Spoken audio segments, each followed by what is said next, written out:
खून का बदला।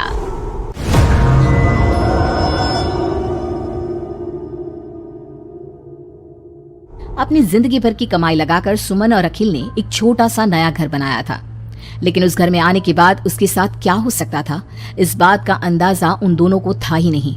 अभी इस घर में आए हुए उन्हें 2 दिन भी नहीं हुए थे। एक शाम जब अखिल घर में नहीं था तो किचन में खाना बनाते वक्त सुमन को ऐसा लगा जैसे किचन की दीवार के पीछे से किसी के बात करने की आवाज आ रही थी।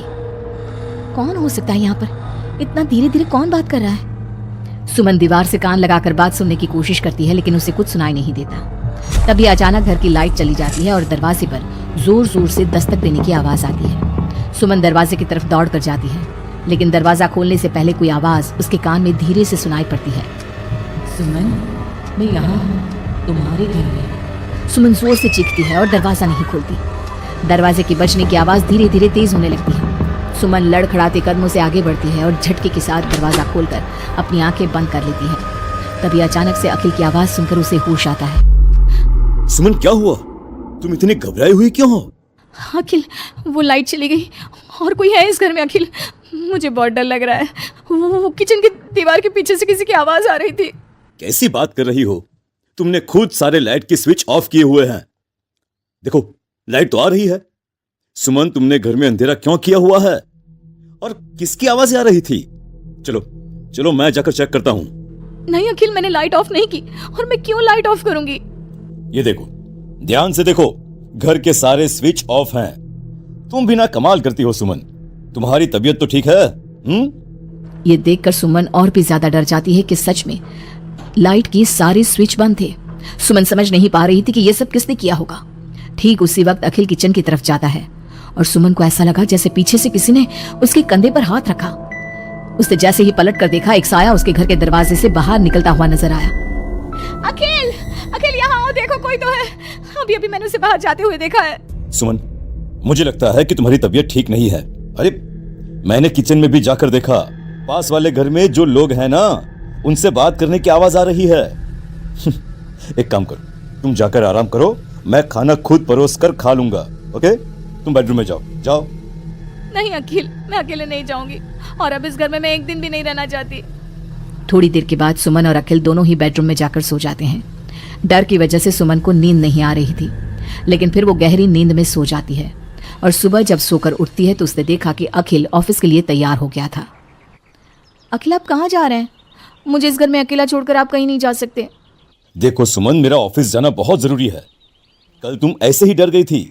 अब परेशान मत हो और मैं ब्रेकफास्ट बाहर कर लूंगा। ओके, जब तुम्हारी तबीयत ठीक लगे तो तुम खाना बनाकर खा लेना। और हाँ, अगर तुम कहो तो मैं तुम्हारे लिए बाहर से खाना भिजवा दूं। नहीं अखिल, उसकी कोई जरूरत नहीं है। मैं अपने लिए खाना बना लूंगी, लेकिन मुझे डर लग रहा है। डरने की कोई बात नहीं है। अभी मैं चलता हूँ, तुम अपना ख्याल रखना। चलो, गुड बाय। अखिल के जाने के बाद सुमन बाथरूम में नहाने के लिए चली जाती है और शावर ऑन करती है। नहाते नहाते सुमन को एहसास होता है कि शावर से पानी की जगह खून गिर रहा था। उसने घबराकर सामने लगे मिरर में देखा और ये देखकर उसके पैरों तले जमीन खिसक गई कि वो पूरी तरह सर से पैर तक खून में भीग चुकी थी। सुमन भागकर बाहर आती है। उसे अपने घर का पूरा फर्नीचर जला हुआ नजर आता है और उसके ठीक सामने खड़ी हुई थी एक औरत जिसने दुल्हन के कपड़े पहने हुए थे। उसके चेहरे पर लंबा सा घूंघट था और उसके शरीर से खून टपक रहा था। कौन हो तुम और क्या चाहती हो मुझसे? यहाँ क्यों आई हो तुम? मैं तुमसे तुम्हारा पति चाहती हूँ। मुझे अपना पति दे दो और मैं वापस चली जाऊंगी। लेकिन मेरा पति? अखिल, मेरा मतलब तुम्हें मेरा पति क्यों चाहिए? हमने क्या बिगाड़ा है तुम्हारा? तुमने नहीं, हर सुहागन औरत मेरी दुश्मन है और जब भी मेरी आंखों के सामने कोई औरत अपने पति के साथ नजर आती है तो मैं उसे जिंदा नहीं छोड़ती। लेकिन तुम ऐसा क्यों करती हो? और प्लीज मैं तुम्हारे आगे हाथ जोड़ती हूँ, तुम मुझे और अखिल को जाने दो। हम दोनों हमेशा के लिए ये घर छोड़कर चले जाएंगे। अब ऐसा नहीं हो सकता। एक बार जो इस जमीन के आसपास से गुजर जाता है उससे फिर हमेशा के लिए मेरे साथ इस जमीन के नीचे मेरी दुनिया में चलना पड़ता है। और तुमने इस जमीन के ऊपर अपना घर बनाकर अपनी दुनिया बसाने की कोशिश कर ली। अचानक से वो औरत सुमन को उसके बाल पकड़कर जमीन पर घसीटने लगती है। सुमन दर्द से जोर जोर से चीखती है, लेकिन उसकी आवाज उसके घर की दीवारों के अंदर दबकर रह जाती है। अब बाकी दूसरी औरतों की तरह मैं तुम्हें भी इस घर की दीवारों के नीचे दफन कर दूंगी और तुम्हारे पति को हमेशा के लिए अपना पति बना लूंगी। जानती हो, मेरी भी शादी हुई थी, लेकिन शादी के ठीक बाद मांग में सिंदूर भरकर मेरे पति ने गला घोट कर मेरी हत्या कर दी और इस जमीन के नीचे मुझे गाड़ दिया। बस तब से मेरी आत्मा यही भटक रही थी। मुझे भी सुहागन बनना है, मुझे भी पति चाहिए। छोड़ दो मुझे प्लीज, मुझे जाने दो। देखो तुम्हें पति चाहिए, तुम किसी और को अपना पति बना लो। मुझे और अखिल को जाने दो यहाँ से। लेकिन वो औरत सुमन को लेकर वहां से गायब हो जाती है। शाम को जब अखिल ऑफिस से लौट कर आता है, डोरबेल बजाता है, तभी मुस्कुराते हुए सुमन दरवाजा खोलती है।